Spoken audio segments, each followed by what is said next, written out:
Have you heard about this personal and professional podcast? Coaching in Session with your host, Michael Rearden. Perception is one of those terms or words that can have different definitions depending on who's going to be saying what perception is. Because essentially what perception is another person's ideal or feel for what is going on. I don't know if you tuned into the episode, I believe it was like 2 weeks ago or something, where we had someone who talked about perception in a very unique way, where perception to them was a brand. Where if someone is looking at you, they're saying, okay, what is your brand? The idea of that is if we can look at our brand, we can look at how to enhance our brand or brand. We can look at how to enhance our brand. But perception for me is very different because perception is how you view something. For example, growing up, grew up in the ghetto, grew up in the hood, right? I could say my perception was my life will always be ghetto. I would always be growing up in the hood. And this is my life, right? Well, it's not anymore, right? They say you can take the man out of the ghetto, but you can't take the ghetto out of the man. But I do things very differently here in this house. My father, I remember sometimes things would get broken.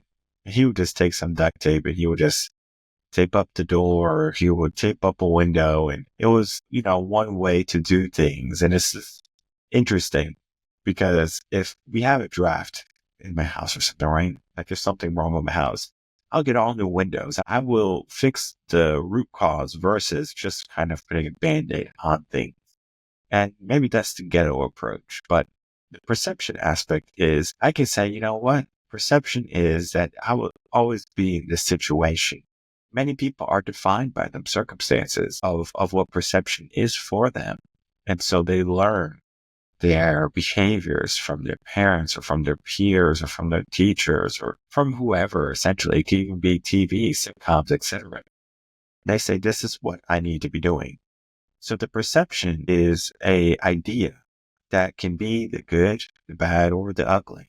And we're going to be looking at all of those different ideas today because perception can be broken down into all of these factors. I think back at the story, and I talked about the story quite a bit. Probably said it maybe like 10 times in the podcast, and I have quite a bit of episodes. So in perspective, I guess it's not that much, but the idea of perception is so powerful because it can lead to good and it can lead to bad.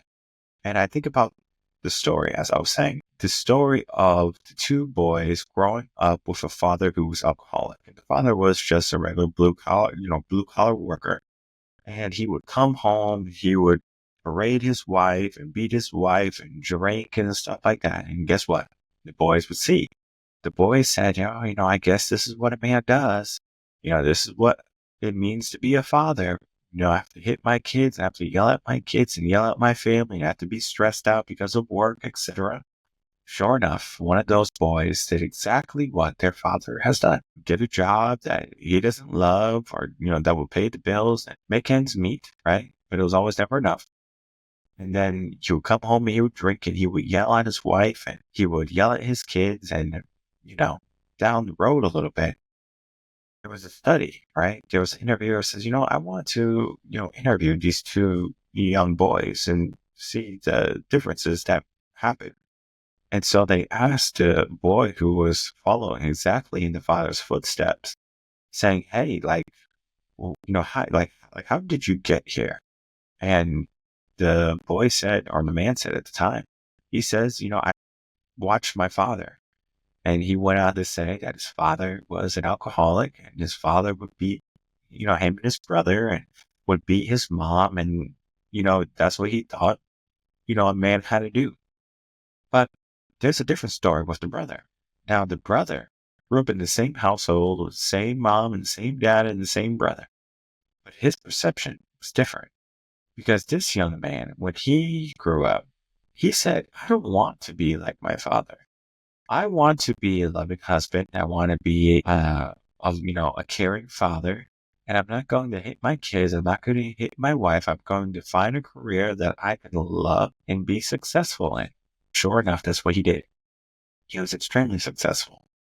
The same interviewer asked, and this is why he wanted to interview both boys, was because he wanted to know the difference between success between one man and the next.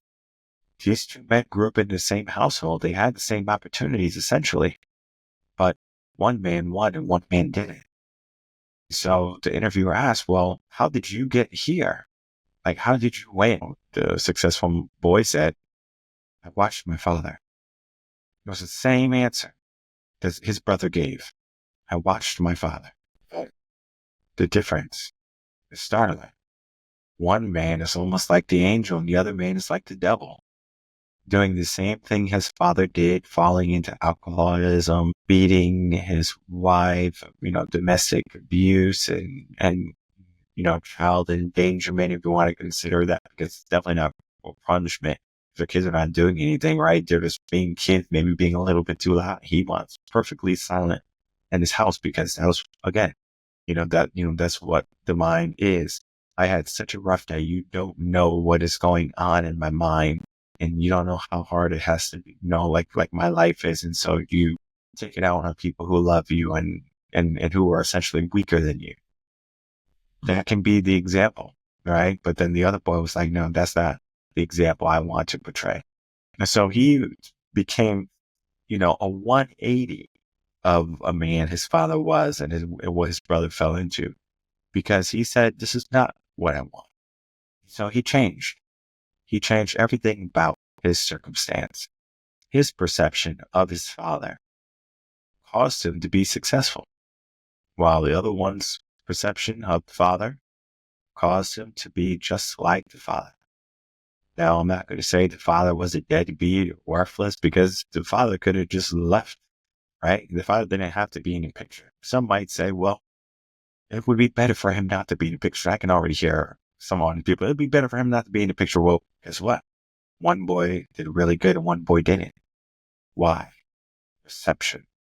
And that is what perception is. Perception is the idea to look at what is going on in, around you, whatever, and saying, okay, let me come through a fine-tooth comb, as we talked about in the previous episode of this coaching in session, right? If you haven't listened to it, tune in for maybe the beginning and the end, and you can probably get a good gist of what was being said.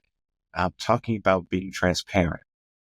Perception is not so much about being transparent. It's maybe a factor at some level of perception, but perception is more so of how you're viewing something, because someone can get some bad news, right? And that could be the worst news, right? It's like, that's so bad. You like, I can't believe it. Oh my God, are you okay? Like, I don't know if you guys ever got like a bad grade or something, like in school. And all your friends are like, oh my God, I'm so sorry you got this bad grade. And you're like, no, it's gonna be okay. I'm good. And they're like, wait, why are you good? Like, you failed. Like, you're gonna have to stay back. He's like, okay. So it's almost like for different folk, it's going to be, a different type of response. Some people are going to respond different to certain stimuli. Certain people are going to say, oh my goodness, like, I can't believe this is happening. And I remember there was a comedian. His name was Ari Spears, I believe. Like Ari Spears. He talked about, black and white families and how, like how they speak to their mothers or something like that. And it's all this comedy, people. So I don't want you to think it's real, but it's comedy, and there is some truth to it in a sense. So, for example, he says, there was a black kid at the white kid's house, and the kid is yelling at his mom, saying, like, don't come in my room. This is my space, etc. And, basically telling his mom he's not going to do stuff, going down the list, right? And the black boy is like, I will never speak to my mom like that, right?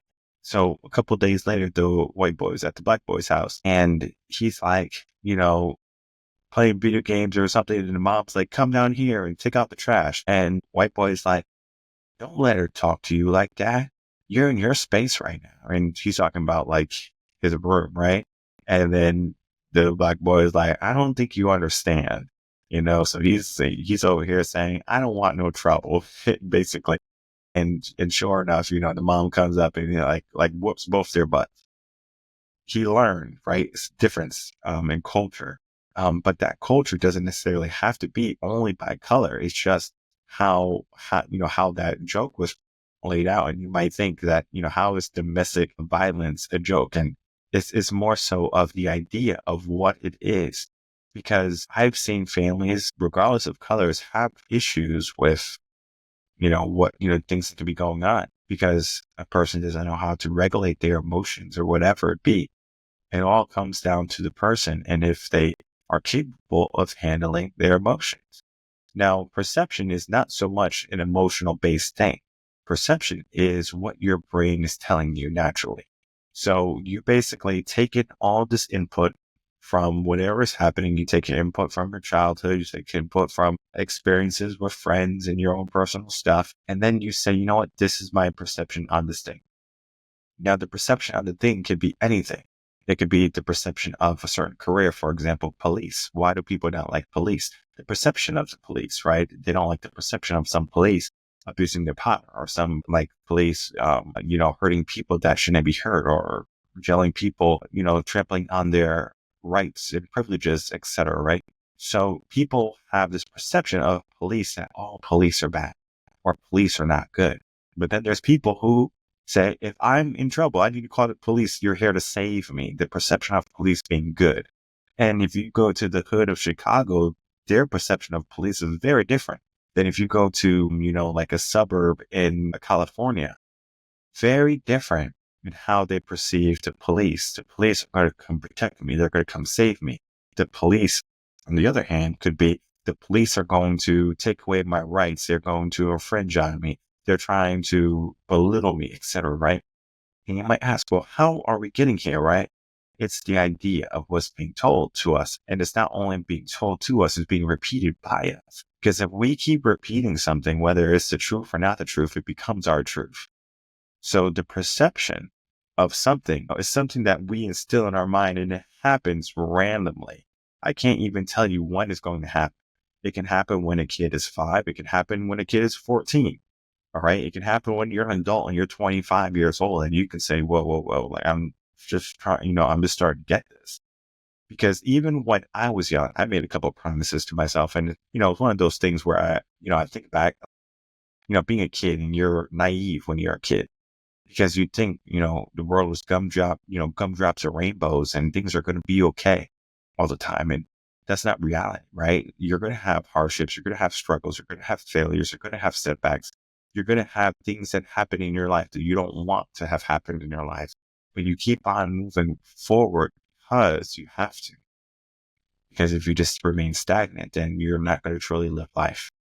So I think back at, like being a kid and I said, okay, I'm not going to get any piercings. I'm not getting any tattoos. What type of car do I want to drive? I don't want to really drive fancy cars and things like that. I don't want to wear my wealth. These were all things that I was giving myself. About my relationships with my kids and, with my wife, seeing from my mom and my dad, all of their issues that they had and fighting and things, even though they're still married, like they made it through. But, growing up, I said, I don't want this, I don't want this for me. I don't want this for my family. And you could ask my wife, do I even raise my voice or I don't swear? Like it serves no purpose in my relationship. Now, I don't mind swearing. For example, you come to Mindset OD, I might use a profanity here and there, but it's not so much of my, my everyday vernacular. It's more so of a spice to add to the show, but it's not something like I'm going crazy and I'm just saying the F-bomb every other word. It's more so of, like a garnish. That's, that really sets off the dish. And the dish is what's going on, the mindset on the aspect of the topic we're talking about. Well, either way. So going on, I looked at all the things growing up saying, I don't want this. I don't want that. I grew up with, in a house that sometimes didn't have power. We didn't have working heat. We didn't have hot water. So it's like, I could say, my life is so rough. You're so tough and everyone should pity me and boo-hoo, right? But I say no, like that made me stronger. And it's kind of, an eye-opening experience for me because now my kid is never going to go through those things again, on my watch at least.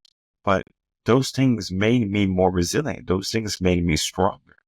So in a sense, I'm robbing him from the perception of struggle because he's not seeing it. He's not seeing that, you know, the lights are getting cut off and that there's no hot water or that there's no food in the fridge or you have to pick apart the mold from the Wonder Bread. He's not seeing that. He just sees all this fruit on his plate, all this food in the fridge. For him, it's like this is a regular day. He can go to the snack tray. There's hundreds of snacks in there. He can just grab whichever snack he wants. And, for me, we were trying to divvy up, for roll-ups and stuff like that. And we were going to the store with 25 cents we found on the sofa, looking to buy some chips, some salt and vinegar chips, some barbecue chips or whatever, some goldfishes, some annihilators. We would be looking just to buy, some candy and stuff like that. Sometimes we say, you know what? We're not going to buy any candy. We're not going to buy any things because our dog needs food. Our dogs didn't have food sometimes. So we had to go to the store to get, a can of food or something for our dog. It was one of those things, like, it's almost like an eye-opening experience. It was like, how this happened, right? Because it doesn't happen today to me, but it doesn't happen today to me because I saw it happen and I said, I can prepare for this. And then I see all these young boys, all these young men, sometimes even young women who are growing up in a world that is very different than how we grow up. And my story is not unique. It's very similar to many people who grew up around my time because that was the reality, right? And so now all these kids are growing up in privilege. And so now their perception of things is, well, I'm not going to work like my mom and my dad, and I'm not going to do this, and I'm not going to do that. I'm not going to work 8 hours. I'm going to work maybe 4 hours or something along those lines. So their perception is very different today. Now, the only way you can adjust a generational type of mindset or perception is to only give them the examples that you will want to show them, and that's isolation. And you don't necessarily want them to become so isolated that they're outcasted, but you want them to be isolated enough that they can be free thinkers. Critical thinking is huge when it comes to perception because this allows you to understand the good, the bad, and the ugly of what is your current situation. Because you can say, well, I don't want this. And you can look at the good, if you get it. You can look at the bad, and you can look at the ugly. Now, the bad and the ugly might be very similar because the bad might be, I'm just going to have this life. It's a very 9-to-5 life, and it's, going to get me what I need. But the ugly truth down the line is that your life is going to be full of regret. It's going to be full with missed opportunities and promises to yourself, and it's going to be a heavy burden. And you might think like, no, it's not so much of looking at life for, for all the problems. It's about looking at life for the good and the bad and saying, which one do you want? Because if you see someone doing the wrong thing, whether it be drugs or alcohol or gambling or whatever it be, you could say, I don't need this. You can pick and choose when life is essentially a buffet. You go to the buffet, you have your rice, your pizza, your noodles, your fruits, your salads, your meats, whatever. You have desserts. You have all these foods at the buffet. What if I told you at the buffet, you can only get foods you don't like? Maybe you don't like seafood or something, right? So maybe you only get seafood at the buffet, but yet there's your favorite dishes right there. Why in the world would you not get your favorite foods and you have to get your unfavorite, your least favorite foods at the buffet? The buffet is for you to go in and get what you want, to get what you like. And life can be that buffet. Perception is figurative buffet. The buffet for you to choose what you want. The good, you get to choose. You get to leave the bad and the ugly aside because you might have tried something, right? Which is perfectly fine in life. You should try things. And you might say, this is not what I want. I tried to do business finance. I, tried to do teaching in a sense. The thing that stuck with me is education and helping people. I want to continually do what I'm currently doing. Down the road, maybe I might change, but it's very rare. Like when you find your purpose and your calling, it's like a light bulb goes off and you're like, this is what I have to do. Now, how you approach it is going to be different for everyone, right? Because maybe you start a podcast. Like, I mean, maybe you start a, like a keynote speaking company, you get a manager or something along those lines. Maybe you do street interviews. I mean, there are so many different avenues that you can take in order to get closer to your dreams and to live a life of fulfillment.